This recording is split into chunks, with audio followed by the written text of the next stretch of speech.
The Connecticut Interscholastic Athletic Conference, the Connecticut Association of Athletic Directors, and the Connecticut High School Coaches Association present Parenting Your Student Athlete.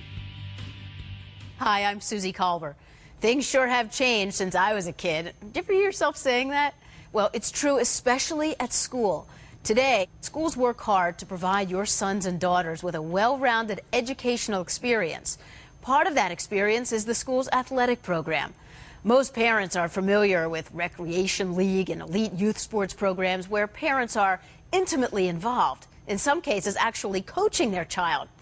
It's difficult as a parent to cut the cord and relinquish your child's athletic development to another individual.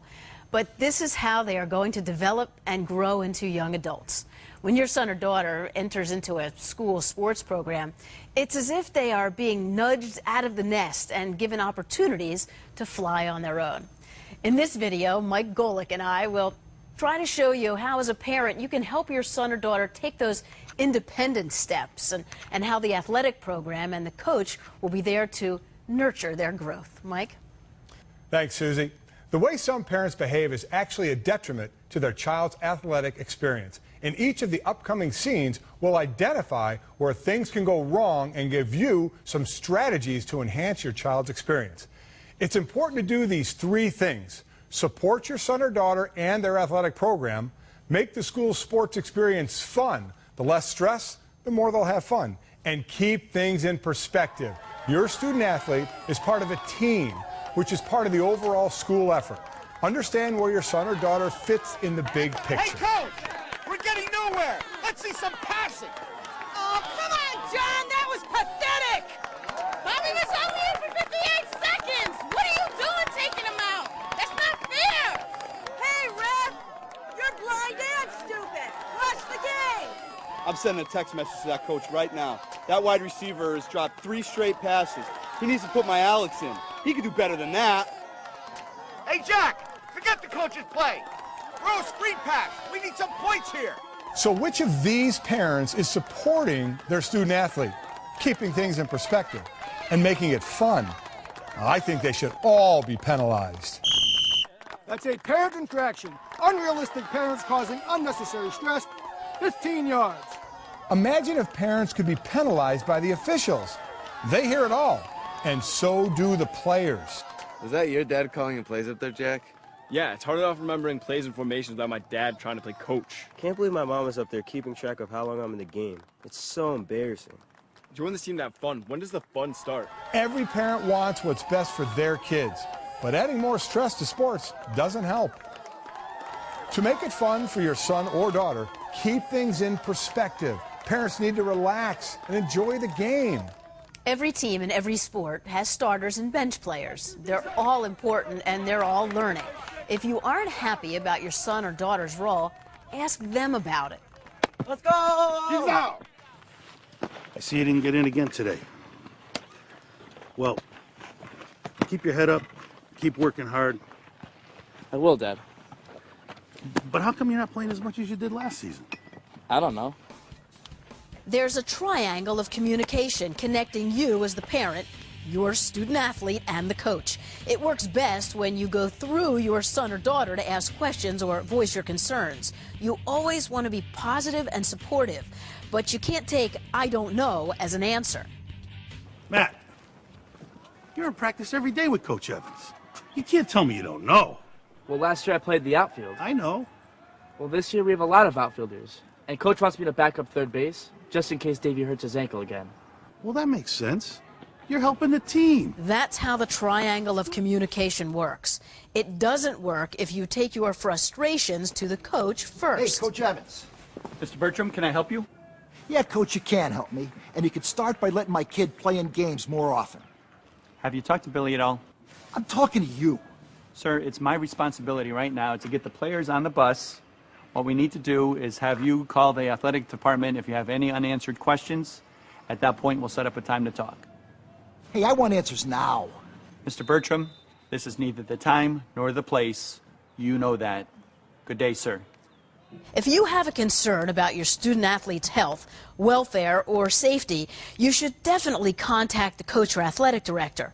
But right before or after a game is never the best time. For any other questions, playing time, lineup, strategies, or practices, always go through your son or daughter first. That's how the triangle of communication works best. Hey, Ump, what do you think of this guy, Mr. Bertram? You're out of here. I'm with you, Ump. Parents, remember, your student-athlete needs your support to help make the school sports experience fun. All right, Eddie, you can do better than that. Here, two. It can't be fun to have your dad shouting at you from the stands. Edward, hands up on defense. Come on. Jim, sit down. You're making him nervous.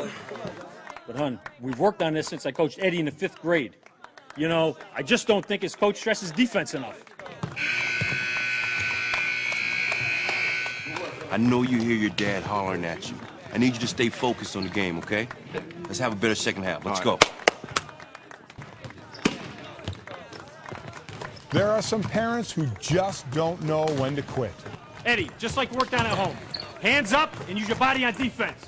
Too often, parents want to grab a piece of the spotlight. Jim needs to realize it's not about him. It's about his son and the team.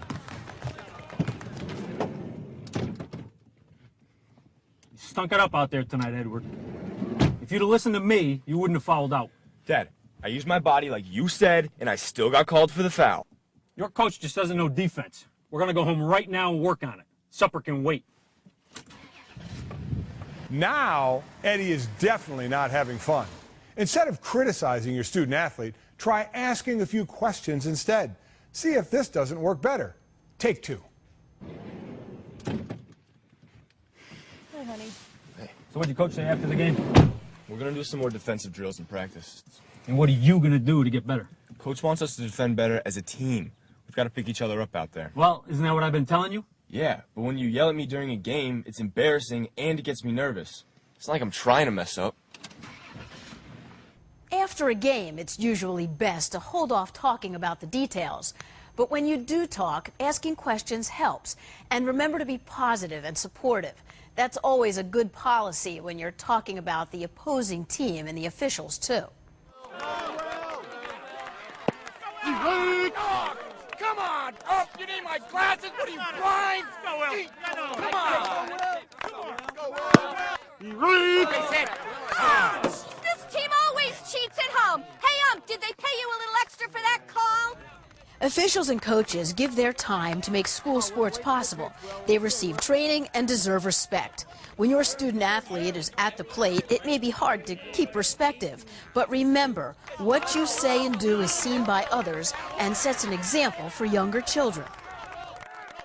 Come on, Will, wait for your pitch, Will. What do you say, Will? Wait for your pitch. Let's go. Come on, Will. Your student athlete is just trying to have fun.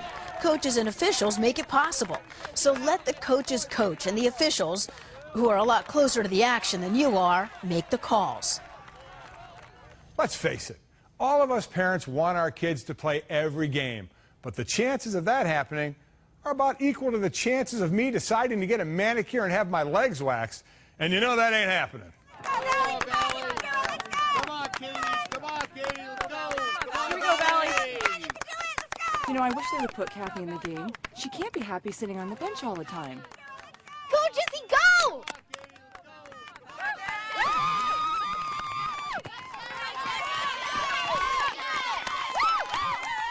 Kathy, I'm going to go talk to your coach about getting you some more playing time. No, Dad, please don't.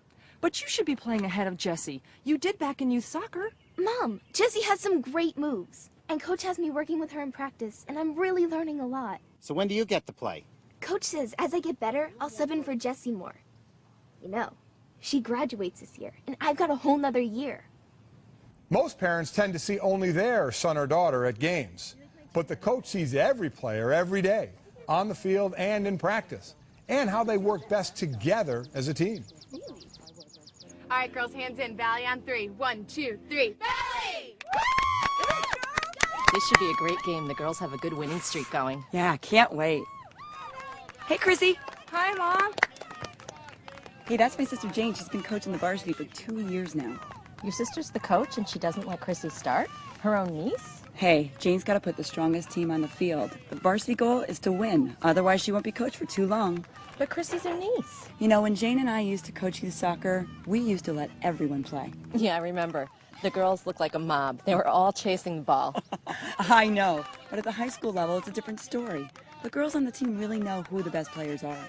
So you're saying if Jane decided to start somebody else, like Chrissy, she'd lose all credibility as a coach? Absolutely.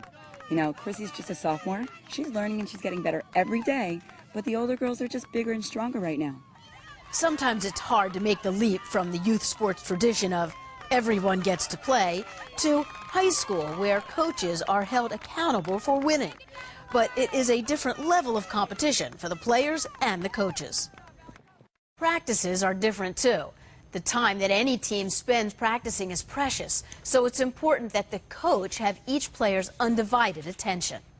All right, Melissa, come across the screen, set your feet, square your shoulders to the basket.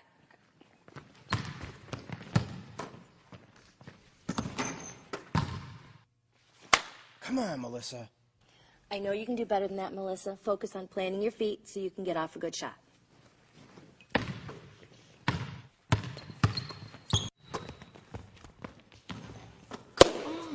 I don't know what's wrong with Melissa today. That's her shot. She'll be fine, Dan. Don't worry about her. Say, Cindy and I were going to go get a cup of coffee. You want to join us? You can tell us how your son's doing at college. Come on, bring it in, girls. We've got our big game tomorrow night, and we've got to be prepared. So let's block out everything else and focus on what we need to do to execute. On 3. 1, 2, 3. Focus! You may think you're supporting your student athlete by attending practice, but she may be putting extra pressure on herself when you're there. If you want her to do well, don't be a distraction. Let her focus on the coach. Yes. All right, Melissa. You know, when you're my size, sometimes it's hard not to be a distraction. But you have to resist the temptation to throw your weight around, if you know what I mean. Congratulations, Jaron. You're going to make a great captain. I voted for you. The whole team looks up to you. Congratulations, Jared. This is a real honor. Now take this home to your mom and have her sewed onto your jersey. Thanks, Coach, and thank you, guys. What, Jared? Jared. Good man, Jared. Coach Hollins, can I help you? Coach, this is Harold Murphy calling from the Board of Education. I'm calling about my son, Kyle. Is he okay? No, he's not okay. He should be captain of that team of yours, not that other kid. Mr. Murphy, the boys voted for Jared. Kyle voted for him, too. You listen to me. I'm going to be the next Board of Education chairman in this town. You make my son co-captain, or next year at this time, you'll be looking for a job. Now, there's no need to make threats, Mr. Murphy.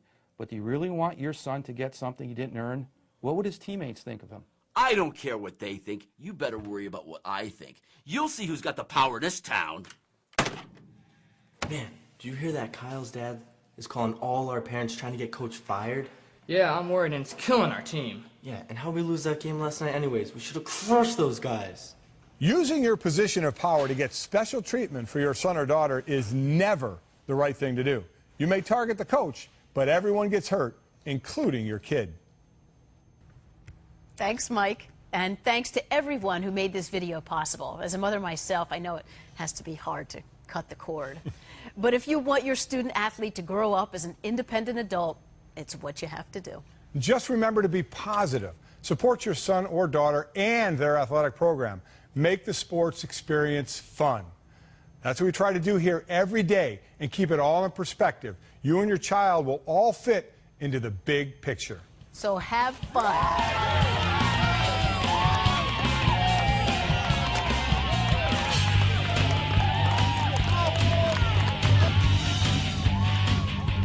1, 2, 3.